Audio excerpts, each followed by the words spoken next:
Now to another headliner, Tom Lee, who says it's no surprise stocks are struggling recently, and Uncle Sam is to blame. He joins me now at Post 9. So it's all Uncle Sam's fault, tax day, and then everything's going to be cool?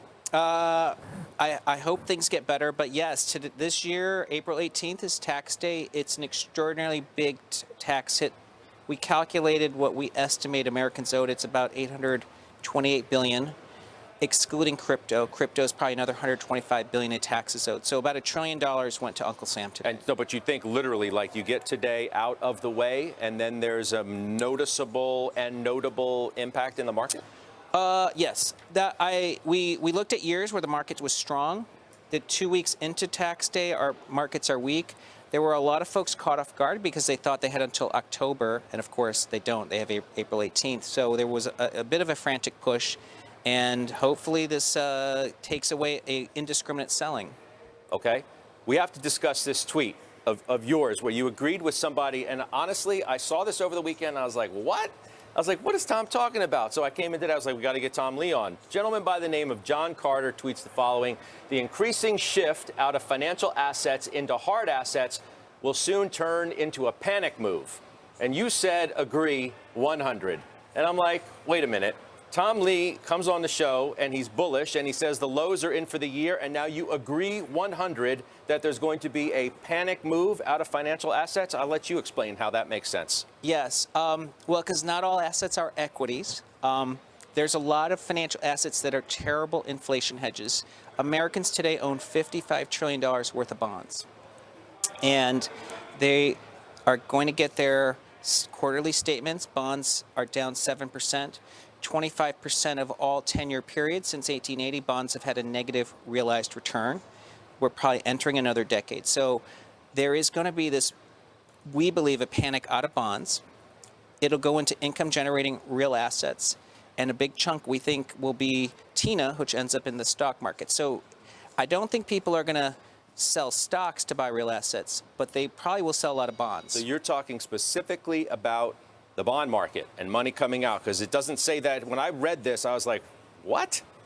That's right. And I probably intentionally left it a little vague just because, you know, it's the weekend. I was having a little fun. Okay. You knew I was going to call you and be like, what in the world is this? In all seriousness, you do have people suggesting that there is an alternative, that TINA's no longer TINA, that maybe bonds are an alternative to stocks.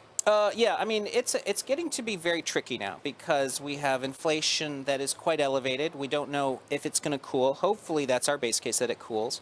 And we know that bonds yields have moved to a level that people might want to actually own some bonds. But the reality is if rates do creep up, so we have positive real rates, meaning, you know, the 10-year goes towards 4 or 5, anybody who owns that $55 trillion bond complex is going to lose another 10%. So you're talking $5 trillion of realized losses if people don't rotate out of bonds. What do you make of the fact that interest rates, they don't seem to want to go down right now? That sort of throws a wrench into your bullish thesis if rates continue to rise. It's one reason why the stock market seems to be having fits and starts, with all due respect, aside from Uncle Sam wanting his or her money. Yeah, stocks have been tough. You know, we still think February 24th is the low. I think there's a lot of fear in the equity markets towards the Fed. But I think one thing just for the viewers to be comfortable with is there's already been a huge adjustment in mortgages. And auto sales are already rolling over, and they're super sensitive to cost of financing. So I think a lot of the work that the Fed wanted to see is being done in the bond market. 10-year at 4% is still a 25 PE for a bond. So I think stocks can still have multiple expansion if rates move higher from here. But of course, 2.8, if we stay at 2.8 the rest of the year, I think stocks can rally pretty strong. Bullard, as we mentioned, sitting with Leisman as we speak, having this conversation in which he said Fed tightening is in the market. And that's been your sort of case for a while. Here's the conversation that is going on as we speak, and we've been bringing headlines because Bullard certainly likes to make them.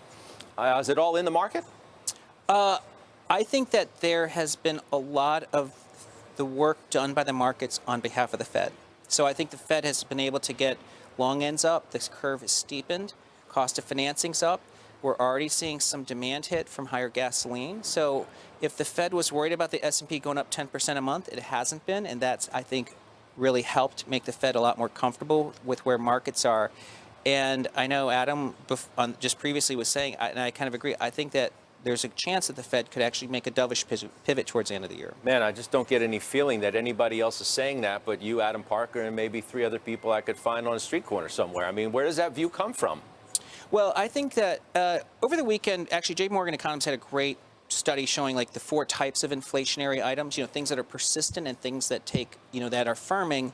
A lot of these sort of things like auto sales, they're already starting to roll over, and they were huge contributors to CPI. So I think that if inflation on a headline basis is peaking or plateauing, the markets get more comfortable with that, and it takes a lot of the pressure off the Fed as well. No, but when you look at food and energy, there's just no indication that it's backing off at all. I was talking with Adam, and I know you saw yourself today. If I pull it up, natural gas has gotten everybody's attention. It already had, and now you go over $8. I mean, doesn't that mean something? Yes. I mean, energy, even though it's not directly part of, PCE, it is still works its way into inflation. Yeah, it hits people in the bottom line, though, Tom, yeah. Right? It affects consumer sentiment. They see natural gas. They see their bills going up. They're worried about where food and energy prices already are.